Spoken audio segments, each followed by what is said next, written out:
Hasta el momento estas son todas las noticias a las 8:45. Soy Juan José Ríos y ahora comenzamos con el espacio del análisis y las entrevistas. Adelante. Gracias, buenas noches, bienvenidos a las entrevistas de Canal Antigua. Hoy a las 8:45 junto a Carmina Valdizán vamos a conducir dos entrevistas, así que inicio dándole la bienvenida a doña Carmina Valdizán. Buenas noches, Mariano, ¿cómo está? Muy bien, gracias, aquí contento de estar nuevamente frente a las cámaras de Canal Antigua. Vamos a tratar dos temas que han generado noticias hoy durante el día. La primera se refiere a esta situación de las dificultades y algunas anomalías en la entrega del bono familia, este programa de apoyo social aprobado por el Congreso que consiste en la entrega de 1,000 quetzales por un plazo determinado a las personas con menos posibilidades económicas. Y en la segunda entrevista vamos a hablar sobre estas capturas que se realizaron por la extorsión, el chantaje provocado por un empleado de la Contraloría General de Cuentas y un asesor hacia una persona para evitar de que fueran presentadas denuncias. Así que son los dos temas que con Carmina vamos a conducir hoy. En la primera, pues ya tenemos a nuestros invitados. Le doy la bienvenida a Marvin Flores y a Luis Linares. A ambos les deseo una buena noche. ¿Están ya por ahí? Muchas gracias. Buenas noches. Gracias, muy amables. Pues bueno, vamos a hablar del programa administrado por el Ministerio de Desarrollo Social, el denominado Bono Familia, que como lo decía, es un aporte temporal de 1,000 quetzales a las familias o a las personas de menores recursos. Este es un programa que, bueno, tiene asignados 6,000 millones de quetzales. Al día de ayer había ejecutado 1,762 millones, alrededor del 29%, pero no solo se ha criticado la baja ejecución, sino también han empezado a conocerse algunas entregas anomalías, pero yo también decía cobros anómalos de este bono familia. Inicio con Marvin Flores. Buenas noches, cuéntenos cómo analiza el programa Bono Familia. Bueno, yo creo que es el programa más directo de apoyo teóricamente de apoyo a familias de bajos ingresos, porque los otros programas como la Caja Saldremos Adelante, que fue en base a donaciones, o el tema de alimentación escolar, pues tiene, digamos, un destinatario un poco más específico. Y el otro programa que es el tema de cesantía laboral por 3 meses, que son los 75 quetzales por día durante 3 meses, también, digamos, no abarca a toda la población, sobre todo la que está en la economía informal o desempleada. Entonces este programa era el llamado, digamos, por eso tenía esa cantidad también de recursos, para mitigar, al menos durante 3 meses, a las familias con menores niveles de ingreso o de consumo. Y precisamente fue el criterio que se tomó, el tema de consumo. Sin embargo, hubo un inicio, desde el inicio hubo un error, no tanto en el Congreso, porque la ley no podría ser tan específica. Para eso el MIDES tendría que haber desarrollado los reglamentos o los protocolos del caso. Y lo primero que se evidenció, por ejemplo, era que seleccionando a familias con un consumo abajo de 200 kilowatts hora, primero iba a dejar fuera a las personas que no tienen electricidad, que de por sí ya es un indicador de pobreza o pobreza extrema. Y lo otro, muchas personas que no son propietarias también iban a tener algún tipo de problema. Las personas, me refiero a las que arrendan o alquilan. Entonces yo creo que ahí hay errores de entrada, y otros que se dieron consecutivamente. El Congreso trató de remediar de alguna manera eso con algunas modificaciones que hicieron al decreto original. Sin embargo, el ente ejecutor, en este caso el MIDES, es quien tenía la alta responsabilidad de hacerlo. Lo que entendemos ahora es que, aparte de la ejecución que se ha realizado a la fecha, no todas las personas que recibieron un primer bono, digamos, van a recibir un segundo o tercer bono, porque creo que están haciendo ese tipo de ajustes que son necesarios de hacer, y que ojalá mejoren esa metodología y evaluación. Licenciado Luis Linares, ¿cómo evalúa usted hasta el momento el desempeño del bono familia? Y coméntanos, por favor, sobre este tan solo 29% de ejecución sobre el mismo. Sí, muchas gracias. Buenas noches. Pues creo que el procedimiento que se utilizó, pues genera dudas o tiene sus peros, pero si se quería cubrir de manera pronta o a un gran sector de la población, porque el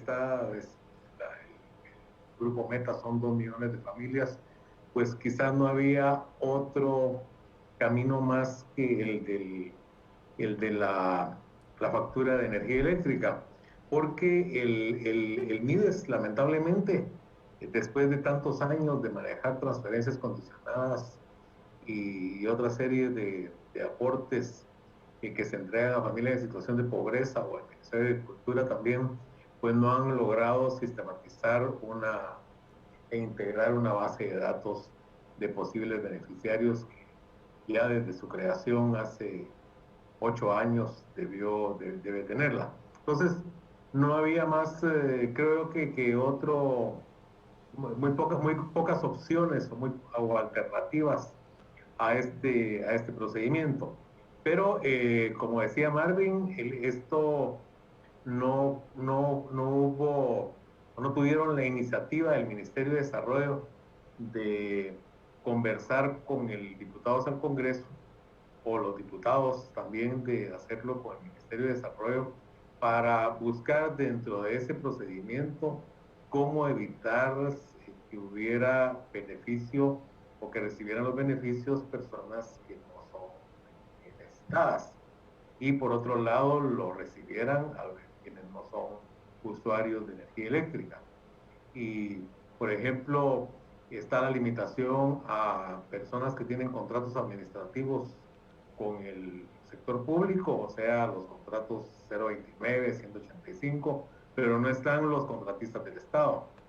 Y lo que ahora aparece es que hay funcionarios, empleados públicos, personas que gozan de jubilaciones, que lo recibieron, o sea que los filtros tampoco funcionaron. Y está, como decía Marvin, las familias que no tienen servicio de energía eléctrica. O, por ejemplo, sacaron una ampliación de familias que viven en una misma vivienda, que es común en Guatemala también, que con el padre o los abuelos viven hijos, viven nietos que forman su hogar y el contador de energía eléctrica está a nombre de una persona. Pero les ponen el requisito de tener que venir a la capital a presentar una declaración autenticada por notario. Y eso una familia que está allá en Huehuetenango, o aún cuando estuviera en Escuintla o en Chimaltenango, con las dificultades que no hay transporte público, pues eso es como decirte, lo voy a dar, pero con unas condiciones tan imposibles de satisfacer que definitivamente no se les da. Entonces, lo que se ve es, a pesar de que todo hubo que hacerlo a la carrera, eso se reconoce, pero creo que eso no es culpa de las fallas tan grandes, tan obvias en las que incurren. Incluso el decreto tiene ahí una de las condiciones que dice la concentración laboral en el departamento. ¿A qué se refiere eso? Aquí quiere decir que el departamento que tenga más población ocupada es el que va a recibir más. O sea, hay algunas, la misma redacción del decreto, tanto en este tema del bono familia como en otros, pues adolece de demasiados errores que se prestan o que dificultan la interpretación y aplicación del bono. Marvin Flores, pues bueno, programas similares, transferencias directas, son fondos perdidos porque van directamente a que sea gastado, utilizado por los beneficiarios, pues lo decía, en otros países han tenido problemas similares, incluso en Europa o en Estados Unidos, donde pues no son cerca de perfectos para garantizar todas las condicionalidades. Y aquí hay un tema que ya se mencionó y es precisamente esas personas o familias que aun cuando tengan capacidad de pago, la lectura de sus contadores los hacía beneficiarios, pero cobraron o aceptaron recibir esos 1,000 quetzales. Analicemos un poco esa responsabilidad personal, individual, de que efectivamente es un mecanismo diseñado para las personas de menos recursos, pero tenemos funcionarios públicos, contratistas, en fin, otros que no deberían de cobrarlo, pero no obstante lo hacen. Sí, bueno, mira, esa parte de la responsabilidad personal, pues es compleja, digamos. Por ejemplo, nosotros pudimos verificar que personas que viven en residenciales, es decir, en colonias privadas, de clase media, media baja, incluso media alta, resultaron beneficiados. Por ejemplo, habían casos de personas que son que viven solas, digamos, ya sea por viudez, lo que sea, pero que tienen un ingreso XY, o que incluso pagan una vivienda por arriba de 4,000 quetzales una mensualidad, por ejemplo. Sin embargo, muchas de esas personas recibieron el beneficio y lo aceptaron, digamos, fueron seleccionadas y lo aceptaron. Evidentemente, uno tenía la opción de rechazarlo. Nosotros pudimos ver algunos casos donde algunas personas, no fue la mayoría que logramos constatar, pero muy pocas no lo aceptaron, porque vía celular te llegaban unos mensajes y había que incluso hacer una especie de aceptación vía una especie de declaración jurada, donde se decía que los datos que se consignaban ahí eran fidedignos, porque había que ingresar una serie de datos en un pequeño formato, un pequeño formulario por mensaje de texto. Entonces, en el tema de la responsabilidad personal, eso es complejo, sobre todo porque mucha de la ciudadanía a 6 meses de gobierno ya está decepcionada, digamos, con el manejo que el gobierno ha hecho de muchos temas, el manejo económico, el manejo del sistema de salud. Es decir, este gobierno está teniendo un desgaste bastante acelerado, a pesar de que la atención pública, la mirada pública está centrada en el tema del COVID. Pero aún así mucha gente, digamos, aceptó ese bono, aunque no lo necesitara del todo, porque también la credibilidad propia en el gobierno está muy baja. Digamos, nosotros escuchamos algunos comentarios de algunas personas beneficiarias que lo aceptaron y que no necesariamente tenían la necesidad de decir, bueno, lo acepto porque si no de todos modos se lo van a robar. Ese era algún comentario que nos hicieron llegar algunas personas en un pequeño sondeo que hicimos. Entonces, es un poco complejo pedir un poco también ética a la ciudadanía cuando el propio gobierno ha demostrado muchos errores en diferentes ámbitos, en el manejo de la crisis, en el manejo económico, en el tema, por ejemplo, que está manejando el crédito hipotecario nacional que va a pequeñas y medianas empresas, que yo creo que ahí no se ha ejecutado absolutamente nada, que incluso hay que reformar la propia ley del CHN, del crédito hipotecario nacional, porque es un programa inejecutable como fue diseñado. Entonces, es una responsabilidad ciudadana, digamos, pero que muchas personas no la están atendiendo porque han mencionado que el gobierno tampoco ha tenido el mejor manejo de la crisis, lo cual evidentemente no es justificación, por supuesto. Licenciado Luis Linares, ¿cómo considera usted que hubiera sido una manera más efectiva de llegar a estas personas que tienen necesidad de recibir estos recursos? Bueno, yo creo que el recibo de energía eléctrica pues es tal vez de las pocas opciones que había, no encuentro otra porque para que hacer una distribución masiva e inmediata. Ahora el problema es la aplicación. Por ejemplo, pudieron haber, de lo que mencionaba Marvin, de familias que viven en zonas de altos ingresos y que por la factura de energía eléctrica, que hay una sola persona o que es una segunda residencia, en fin, pues pudieron haber excluido sectores. Por ejemplo, nadie va a esperar que haya una persona en situación de extrema pobreza en la zona 14, en el sector de la Cañada, de las Avenida Américas, o en condominios de la carretera Salvador, entonces, o en residenciales alrededor de la Antigua. Entonces pudieron haber aplicado filtros para evitar que se colara gente que no llena que no está en situación de pobreza. Creo que esos son las fallas que hay, que son muchas, y es lo que mencionaba Marvin también de la insatisfacción cada vez mayor en el gobierno, por ejemplo, con el bono del empleo. que el de protección al empleo, pues castigan a los trabajadores cuyos patronos, cuyos empleadores no están afiliados al IMSS o no tienen la solvencia de la SAT, y para el segundo pago piden actualizar datos. Eso es como que si quiero ayudar, digo que quiero ayudar, pero en realidad no quiero ayudar. Y creo que hay muchas fallas. Y en relación a lo que ya no contesté en la anterior pregunta, el tema del bajo porcentaje, pues yo creo que dependiendo del número de familias beneficiarias, que yo creo que ya decían que estaban llegando a los 2 millones, pues se supone que si era en 3 entregas, que cada entrega debió de consumir el 33% de lo asignado. Así que si están en el 29%, pero sobre la primera entrega, pues la ejecución se puede decir que está bien.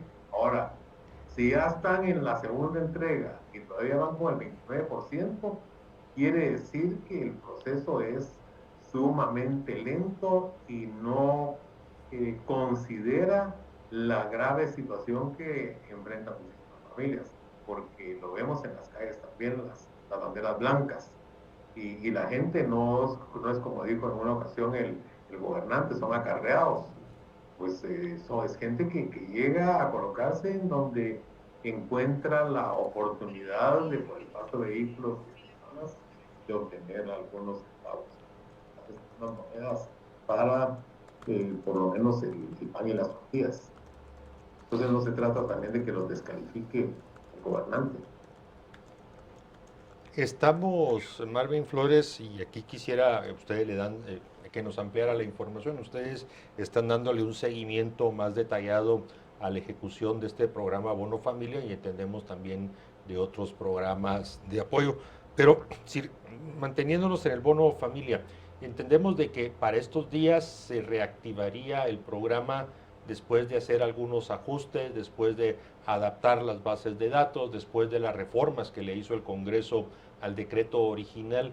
De lo que usted tiene conocimiento, qué se hizo, qué se va a hacer, estamos cerca, estamos lejos de ese segundo, y qué otras cosas se podrían sugerir antes de que empiecen a desembolsar el segundo aporte de 1,000 quetzales. Bueno, nosotros en lo que entendemos es que aparte de los ajustes que hizo el Congreso, por ejemplo, para incluir a las personas que no tienen servicio de energía eléctrica, por ejemplo, es que cabalmente el MIDES está haciendo una serie de ajustes. Y hay que mencionar otro caso. Hay personas que en el mes de mayo, por ejemplo, pudieron registrar en el recibo de la luz un consumo menor a 200 kilovatios hora. Pero en el mes de junio, y hemos visto casos también, que ese consumo es mayor a los 200 kilovatios. Entonces esas personas quedarían fuera, digamos, de ese segundo beneficio, segundo desembolso, porque su consumo aumentó. Entonces, digamos, hay muchas variables. Entonces, nosotros lo que esperaríamos es que a partir de los ajustes que hizo el Congreso y los ajustes que hará el MIDES en sus protocolos, pues mejore esa distribución, sea más efectiva y también más eficiente, que sea más rápida. El gran problema acá sigue siendo lo mismo que históricamente pasó con mi familia progresa o mi bono seguro, como quiera llamársele, a esta modalidad de transferencias monetarias condicionadas de 150 por educación y 150 por temas de salud de niñez, es que no se tiene una institucionalidad pública con la suficiente seriedad y capacidad. Por ejemplo, siempre hemos recomendado al MIDES, no ahora, no en este gobierno, sino desde que el MIDES empezó a existir, que es de los ministerios, el ministerio más joven de los 14 que existen, siempre les recomendamos que tuvieran un padrón integrado de beneficiarios de todos los programas sociales, que pudieran cruzar datos con el ICS, con la SAT, con el programa del adulto mayor, por ejemplo, que hay otro beneficio por ese tema. Entonces, que tener un padrón único de beneficiarios para cruzar precisamente esa información. Y por supuesto también con el tema de empleados públicos. El problema es que ni el propio Estado sabemos cuántos empleados tenemos ni dónde están. Hay que recordar el censo de empleados públicos que se hizo en el anterior gobierno, que apenas se logró obtener una parte del Ejecutivo y ni siquiera las descentralizadas y autónomas, por ejemplo. Entonces, finalmente aquí lo que tenemos es una debilidad del Estado de no tener control ni siquiera de quiénes pueden ser esos beneficiarios realmente necesitados. Y hay criterios bien básicos, digamos, madres solteras, personas de la economía informal. Eso lo trataron de detectar en algunos casos vía las municipalidades, pero si vemos que, por ejemplo, el presidente de la República se pelea con el alcalde de Misco por temas que la verdad no tienen ninguna relevancia, entonces, ¿de qué coordinación interinstitucional estamos hablando para este tipo de programas, ¿verdad? Entonces, básicamente también es un tema de coordinación interinstitucional y de seriedad en las cosas, y eso mucho le ha faltado al propio presidente por su propio carácter, ¿no? Licenciado Linares, ¿cómo califica usted el desempeño del MIDES en estos casos particularmente? Porque, por ejemplo, el tema de las banderas blancas, muchas personas sabían dónde estaban ubicadas. ¿Por qué no se acercó el MIDES con estas personas y corroboró la situación de ellos para poderlos ayudar personalmente? Y así muchos ejemplos. Sí, lamentablemente el Ministerio de Desarrollo Social ha sido un ministerio totalmente ineficiente, viene desde casi el inicio de su creación en el año 2012, con muchos cambios, con una enorme debilidad institucional, con poca transparencia. Uno entra a la página, al portal del ministerio, hay poca información o está más colocada de una manera que es muy difícil manejarla. Entonces y por supuesto que el gobierno tiene la defensa de que, bueno, esto les agarró en el periodo de aprendizaje que tiene todo periodo de toda administración de los primeros 6 meses, pero esto es hasta cierto punto una excusa o es un pretexto a medias, porque como decía la señora Angela Merkel hace unos días, ahí circulaba unas frases de ella, donde decía que se supone que el que aspira a un gobierno y el equipo que está actualmente pues se organizó desde hace varios años, el que aspira a un gobierno debe saber qué es lo que va a encontrar. Si no lo sabe, entonces ¿para qué se metió? Entonces ahora comenzó esto en el tercer mes de la administración, pero ya llevamos 4 meses más y en esos 4 meses pudieron haber aceitado un poco mejor la maquinaria, de manera de que fueran teniendo paulatinamente un mejor desempeño. Y eso no lo estamos viendo. Lo que estamos viendo es un creciente deterioro de las capacidades institucionales y de la atención de estas medidas. Por ejemplo, el bono de la economía informal, el apoyo que se iba a hacer a través de las municipalidades. Cuando alguien pidió el acuerdo ministerial con el que se manejaba ese bono, hicieron ver que era un acuerdo de carácter interno del ministerio y por lo tanto no estaban obligados a ponerlo como información pública de oficio, cuando era un expediente o un asunto de una entidad pública que por naturaleza es pública. Entonces, hay problemas también continúa la falta de transparencia y eso genera desconfianza en la población y en la medida en que se prolonga esta crisis, pues no se ve que se tomen las medidas correctivas para mejorar la capacidad de atención de las familias más necesitadas del país. Marvin Flores, nos estamos acercando al final de la entrevista. Hay un elemento que se ha también denunciado y ustedes que les dan seguimiento, es de que muchos de los lugares donde pueden comprar, por ejemplo, la ley dice claramente que con el bono familia, ya sea con la tarjeta de débito o lo que sea, se puede pagar servicios, por ejemplo, servicios públicos, y no solo adquirir. Pero muchas tiendas de conveniencia y supermercados dijeron, no, aquí solo se puede consumir. ¿Cómo analizamos esto? Y tal vez reiterarle la pregunta, ¿tienen ustedes conocimiento si efectivamente de aquí a finales de mes de julio inicia ese segundo desembolso? Ya tenemos preguntas desde redes sociales preguntándonos si hay esa certeza. Bueno, empiezo por responder lo último que mencionaste, Mariano. No tenemos la certeza de que se va a hacer efectivo ya esa segunda entrega con los ajustes que está haciendo el MIDES. No hemos podido tener una información, digamos, exacta del ministerio, a pesar de que se ha solicitado y se ha reiterado la solicitud de información recientemente. Creo que eso le corresponderá al propio ministro decirlo, porque también tienen que tener coordinaciones, digamos, con el propio Banco de Guatemala y con el Ministerio de Finanzas por la asignación de recursos y el traslado. Hay que recordar que tuvimos acceso, por ejemplo, a una nota donde el ministro de Finanzas traslada una información al ministro de Desarrollo donde asignan cierta cantidad de millones de quetzales a diferentes bancos del país.